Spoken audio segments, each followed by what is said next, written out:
Hi dear friends, അസ്സലാമു അലൈക്കും. Welcome back. ഇന്നത്തെ വീഡിയോ എന്ന് പറയുന്നത് ഫാമിലി ഇഫ്താർ മീറ്റിൻ്റെ കുറച്ച് കാര്യങ്ങളും വിശേഷങ്ങളൊക്കെ ഇൻക്ലൂഡ് ആക്കിയിട്ടുള്ള ഒരു വീഡിയോ ആണ്. അപ്പോൾ വീഡിയോ മുഴുവനായിട്ട് തന്നെ കണ്ടു നോക്കുക. വീഡിയോ ഇഷ്ടമാകുന്നുണ്ടെങ്കിൽ ലൈക്ക് ചെയ്യാനും ഷെയർ ചെയ്യാനും കമൻറ്റ് ചെയ്യാനും ഒന്നും മറന്നു പോകരുത്. പിന്നെ എൻ്റെ ചാനൽ ആരെങ്കിലും സബ്സ്ക്രൈബ് ചെയ്യാതെ കാണുന്നെങ്കിൽ പ്ലീസ് ഒന്ന് സബ്സ്ക്രൈബ് ചെയ്ത് സപ്പോർട്ട് ചെയ്യുക. നമുക്ക് നേരെ വീഡിയോയിലേക്ക് കടക്കാം. അപ്പോൾ ഫസ്റ്റ് തന്നെ കട്ട്ലറ്റാണ് ഉണ്ടാക്കുന്നത്. ഇത് ഞാൻ തലേ ദിവസം ഉണ്ടാക്കിയിട്ട് ഫ്രിഡ്ജിൽ വെച്ചിരുന്നതാണ് കേട്ടോ. എന്നിട്ട് പിറ്റേ ദിവസം വൈകുന്നേരമാണ് ഫ്രൈ ചെയ്തെടുത്തിട്ടുണ്ടായിരുന്നത്. അപ്പോൾ ബീഫ് ഞാൻ വേവിക്കാൻ വേണ്ടിയിട്ട് വെച്ചിട്ടുണ്ട്, പിന്നെ പൊട്ടറ്റോയും വേവിക്കാൻ വേണ്ടിയിട്ട് വെച്ചിട്ടുണ്ട്. അപ്പോൾ ബീഫിലേക്ക് ഞാൻ കുരുമുളക് പൊടിയും ഗരം മസാലപ്പൊടിയും പെരുംജീരകപ്പൊടിയും പിന്നെ ഇഞ്ചിയും കറിവേപ്പിലയും പച്ചമുളകും കൂടി ചതച്ചാണ് ചേർത്തിട്ടുള്ളത്. അപ്പോൾ വെളുത്തുള്ളി ഞാൻ കട്ട്ലറ്റിലേക്ക് ചേർക്കാറില്ല കേട്ടോ. അപ്പോൾ അതൊക്കെ കൂടി ചേർത്തിട്ടാണ് ബീഫ് വേവിക്കാൻ വേണ്ടിയിട്ട് വെച്ചിട്ടുള്ളത്. ഇനിയിപ്പോൾ സവാള ഒന്ന് വഴറ്റിയെടുത്തിട്ടുണ്ട്. അതിലേക്കും പെരുംജീരകപ്പൊടിയും ഗരം മസാലപ്പൊടിയും കുരുമുളക് പൊടിയും ചേർത്ത് കൊടുത്തിട്ടുണ്ട്. അതുപോലെ തന്നെ ഇഞ്ചിയും പച്ചമുളകും കറിവേപ്പിലയും കൂടി ചതച്ചിട്ടാണ് ചേർത്തിട്ടുള്ളത്.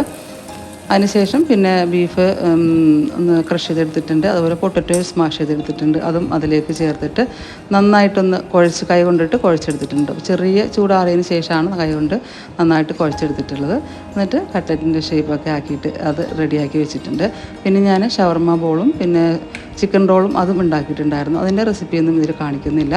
അപ്പോൾ അതൊക്കെ ഇനിയിപ്പോൾ ഒരുമിച്ച് ഫ്രൈ ചെയ്ത് വെക്കാമെന്ന് വിചാരിച്ചു.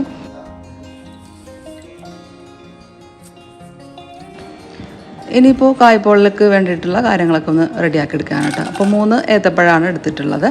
അപ്പോൾ ഞാൻ നെയ്യിൽ നട്ട്സും റൈസൻസൊക്കെ ഒന്ന് വറുത്തെടുത്ത് മാറ്റി വെച്ചിട്ടുണ്ട്. അതിലേക്ക് തന്നെ ഏത്തപ്പഴം കൂടി കട്ട് ചെയ്ത് ചേർത്ത് കൊടുത്തിട്ടുണ്ട്. ഒന്ന് ജസ്റ്റ് ഒന്ന് സോട്ടായി കിട്ടുന്നവരൊന്ന് വഴറ്റിയെടുത്താൽ കേട്ടോ. നല്ലപോലെ കുഴഞ്ഞ് പോകരുത്. ഇതേപോലെ ഡ്രൈ ആക്കി എടുക്കുക. എന്നിട്ട് അതിനുശേഷം അല്പം നെയ്യും കൂടി ഒഴിച്ചിട്ട് സേമിയ ചേർത്ത് കൊടുത്തിട്ടുണ്ട്. 1 കപ്പ് സേമിയാണ് എടുത്തിട്ടുള്ളത്. അതൊന്ന് വറുത്തെടുത്തിട്ടുണ്ട്. ഇനിയിപ്പോൾ വറുത്താണെങ്കിലും നമ്മൾ നെയ്യിലിട്ടൊന്നും കൂടി ഒന്ന് വറുത്തെടുക്കുകയാണെങ്കിൽ ടേസ്റ്റ് കൂടും കേട്ടോ. ഇനിയിപ്പോൾ അത് വേവാനുള്ള പാലും കൂടെ ഒഴിച്ചിട്ട് ആവശ്യത്തിന് പഞ്ചസാരയും ചേർത്തിട്ട് നന്നായിട്ടൊന്ന് വേവിച്ചെടുക്കുക. അതും കൂടി ഞാൻ ആ പഴത്തിലേക്ക് നമ്മൾ നേരത്തെ മാറ്റി വെച്ച പഴം വാട്ടിയതുണ്ടല്ലോ അതിലേക്ക് ചേർത്ത് കൊടുത്തിട്ട് രണ്ടും കൂടി നന്നായിട്ടൊന്ന് ഉടയാതെ ഒന്ന് മിക്സ് ചെയ്തെടുത്തിട്ടുണ്ട്.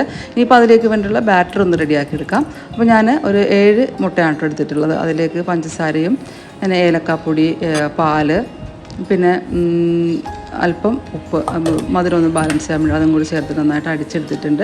അതിലേക്ക് നമ്മുടെ മിക്സ് ചേർത്ത് കൊടുത്തിട്ട് ഒന്ന് ജസ്റ്റ് ഒന്ന് മിക്സ് ചെയ്തെടുത്തിട്ടുണ്ട്. അപ്പോൾ നട്ട്സും റൈസൻസൊക്കെ വറുത്ത് വെച്ചതിൽ കുറച്ച് മാത്രം അതിലേക്ക് ചേർത്ത് കൊടുത്തിട്ടുണ്ട് കേട്ടോ. ഇനി നമുക്കതൊന്ന് വേവിച്ചെടുക്കാം. അപ്പോൾ ഞാൻ പാൻ വെച്ചിട്ട് നെയ്യ് ഒഴിച്ച് കൊടുത്തിട്ടുണ്ട്. അപ്പോൾ അടിയിൽ ഞാൻ വേറൊരു പാൻ കൂടി വെച്ച് കൊടുത്തിട്ടുണ്ട്. ഇനിയിപ്പോൾ പെട്ടെന്ന് അടിയിൽ പിടിക്കാതിരിക്കാൻ വേണ്ടിയിട്ട്. അപ്പോൾ ഞാനിത് 2ആയിട്ടാണ് കേട്ടോ എടുത്തിട്ടുള്ളത്. അപ്പോൾ നമ്മുടെ ഒരു കായ്പോള റെഡി ആയിട്ടുണ്ട്. ഇനി ബാലൻസ് ഇരുന്നതും കൂടി ഞാൻ വേവിക്കാൻ വേണ്ടിയിട്ട് വെച്ചിട്ടുണ്ട് കേട്ടോ. അപ്പോൾ ആ സമയം കൊണ്ട് ഞാൻ ചിക്കൻ പോളയിലേക്കുള്ള ബാറ്ററൊക്കെ ഒന്ന് റെഡിയാക്കി എടുക്കുകയാണ്. അപ്പോൾ 1 കപ്പ് മൈദയാണ് ചേർത്തിട്ടുള്ളത്. അതിലേക്ക് 2 കോഴിമുട്ട ചേർത്തിട്ടുണ്ട്. പിന്നെ ഒരു 3/4 കപ്പോളം സൺഫ്ലവർ ഓയിലാണ് കേട്ടോ ചേർത്ത് കൊടുത്തിട്ടുള്ളത്. പിന്നെ 1 ടീസ്പൂൺ കുരുമുളക് പൊടി ചേർത്തിട്ടുണ്ട്. നമ്മൾ മുട്ടയുടെ ആ സ്മെല്ലൊക്കെ ഒന്ന് മാറി കിട്ടാൻ വേണ്ടിയിട്ട്. പിന്നെ ആവശ്യത്തിന് ഉപ്പും പിന്നെ 1 കപ്പ് പാലും കൂടി ചേർത്തിട്ട് ഒന്ന് അടിച്ചെടുക്കാൻ വേണ്ടിയിട്ട് വെച്ചിട്ടുണ്ട്. അപ്പോൾ അതിൻ്റെ ഫില്ലിങ് ഉണ്ടാക്കുന്ന വീഡിയോ എൻ്റെ കയ്യിൽ നിന്ന് മിസ്സായിപ്പോയി കേട്ടോ. അതാണ് ഇത് കാണിക്കാതിരുന്നപ്പോൾ. ചിക്കൻ ഫില്ലിങ്ങാണ് ചെയ്തിട്ടുള്ളത്. അത് നമ്മൾ നേരത്തെ പഴം ചെയ്തില്ലേ അതേപോലെ തന്നെ പാൻ വെച്ചിട്ട് ഓയിൽ ഒന്ന് ഒഴിച്ചിട്ട് പകുതി ബാറ്റർ ഒഴിച്ച് കൊടുത്തിട്ടുണ്ട്. എന്നിട്ട് അതിലേക്ക് മസാല ഉണ്ടാക്കിയിട്ടുണ്ടായിരുന്നല്ലോ അതൊന്ന് ഫുള്ള് ചേർത്ത് കൊടുത്തിട്ടുണ്ട്. എന്നിട്ട് അതിലേക്ക് ബാക്കി വന്ന ബാറ്ററും കൂടി ഒഴിച്ചിട്ട് പുറമേ കുറച്ച് ചിക്കനും പിന്നെ 2-3 ക്യാപ്സിക്കവും പീസും കൂടി ചേർത്ത് വെച്ചിട്ട് കൊടുത്തിട്ടുണ്ട്. അപ്പോൾ അത് ഒരു 20 മിനിറ്റ് കൊണ്ട് തന്നെ വെന്ത് കിട്ടും കേട്ടോ. വേറൊരു പാനിലേക്ക് ഓയിൽ ഒഴിച്ചിട്ട് തിരിച്ചിട്ട് ഒന്നുകൂടി ഒന്ന് മൊരിച്ചെടുത്തിട്ടുണ്ട്.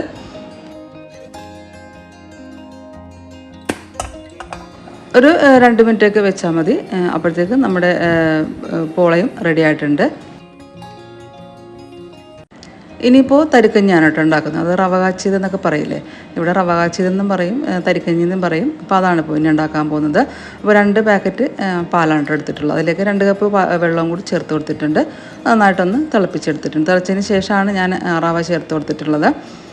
ഇനി അതിലേക്ക് ആവശ്യത്തിന് പഞ്ചസാര ചേർത്ത് കൊടുത്തിട്ടുണ്ട്. ആവശ്യത്തിന് ഏലക്കാപ്പൊടിയും ഒരു അല്പം ഉപ്പ് മാത്രം ചേർത്ത് കൊടുത്തിട്ടുണ്ട് കേട്ടോ, മധുരം ബാലൻസ് ചെയ്യാൻ വേണ്ടിയിട്ട്. അങ്ങനെ നമ്മുടെ തരിക്കഞ്ഞി റെഡി ആയിട്ടുണ്ട്. ഇനിയിപ്പോൾ അതിലേക്ക് നട്ട്സും റൈസൻസും ഉള്ളിയും കൂടി ഒന്ന് താളിച്ചൊഴിച്ച് കഴിഞ്ഞാൽ നമ്മുടെ തരിക്കഞ്ഞിയും റെഡിയായി വന്നിട്ടുണ്ട്.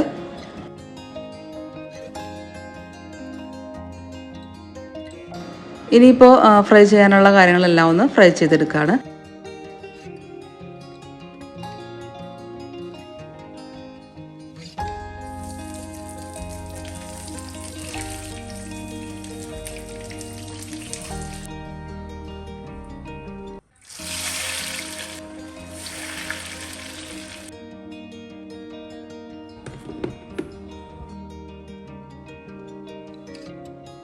അതുപോലെ തന്നെ പോളയൊക്കെ ഒന്ന് എല്ലാം ഒന്ന് കട്ട് ചെയ്തിട്ട് ടിന്നിലാക്കി വെക്കുകയാണ് കേട്ടോ. അപ്പോൾ നമുക്ക് ആ സമയമാകുമ്പോൾ എല്ലാം പ്ലേറ്റിലേക്ക് എടുത്ത് വെച്ചാൽ മതിയല്ലോ. അപ്പോൾ എല്ലാം ഒന്ന് കട്ട് ചെയ്ത് വെക്കുകയാണ്.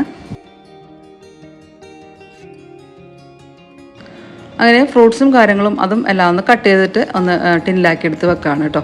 അപ്പോൾ മക്കളും എന്നോടൊപ്പം തന്നെ ഉണ്ട് കേട്ടോ, ഓരോ കാര്യങ്ങൾ ചെയ്യാൻ വേണ്ടിയിട്ട്. പിന്നെ മക്കൾക്ക് വീഡിയോയുടെ മുമ്പിൽ വരാൻ ഇൻട്രസ്റ്റ് ഇല്ലാത്തതുകൊണ്ടാണ് കാണിക്കാത്തത്.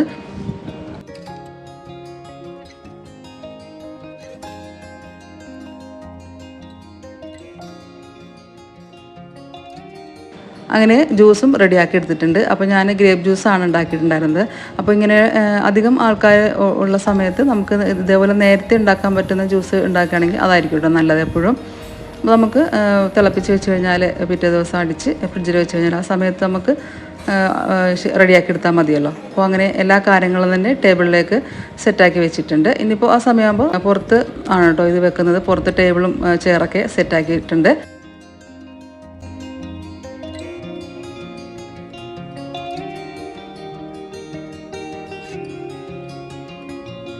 ഇനിയിപ്പോൾ ചായയും വെള്ളം തരിക്കഞ്ഞി ജ്യൂസൊക്കെ എല്ലാവരും ഗ്ലാസ്സിലേക്ക് എല്ലാവരും റെഡിയാക്കി എടുക്കുന്നുണ്ട്.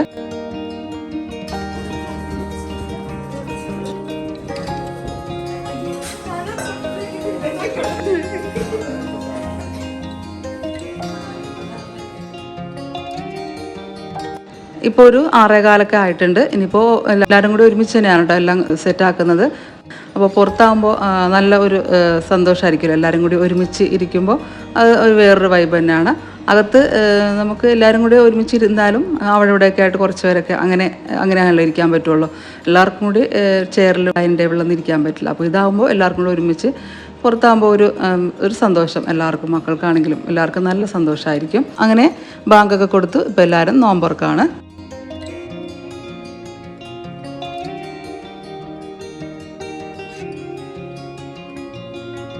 അങ്ങനെ നോമ്പുറക്കലും കാര്യങ്ങളൊക്കെ കഴിഞ്ഞതിന് ശേഷം പിന്നെ എല്ലാവരും കൂടി ഒരുമിച്ച് തന്നെ നിസ്കാരം കാര്യങ്ങളൊക്കെ അതും കഴിഞ്ഞിട്ടുണ്ടായിരുന്നു. അതിനുശേഷം പിന്നെ ഇനിയിപ്പോൾ ഒരു 7:45 ആയപ്പോൾ ആണ് ഫുഡ് എടുത്തിട്ടുണ്ടായിരുന്നത്. അപ്പോൾ ബീഫ് ബിരിയാണിയാണ് കേട്ടോ ഓർഡർ ആക്കിയിട്ടുണ്ടായിരുന്നത്. പിന്നെ ചിക്കൻ 65 അങ്ങനെ കാര്യങ്ങളും അതുണ്ടായിരുന്നു. ഇനിയിപ്പോൾ എല്ലാവരും ഫുഡൊക്കെ ഒന്ന് സെർവ് ചെയ്ത് ഇനിയിപ്പോൾ ഫുഡ് കഴിക്കലും കാര്യങ്ങളൊക്കെയാണ്. അപ്പോൾ എല്ലാവരും ഒന്ന് സെറ്റാക്കി വെക്കുകയാണ്.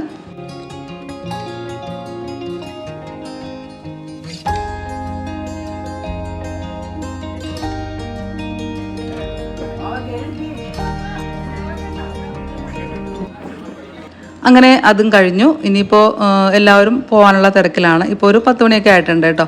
അപ്പോൾ ഓരോരുത്തരായിട്ട് ഇപ്പോൾ പോവാണ്.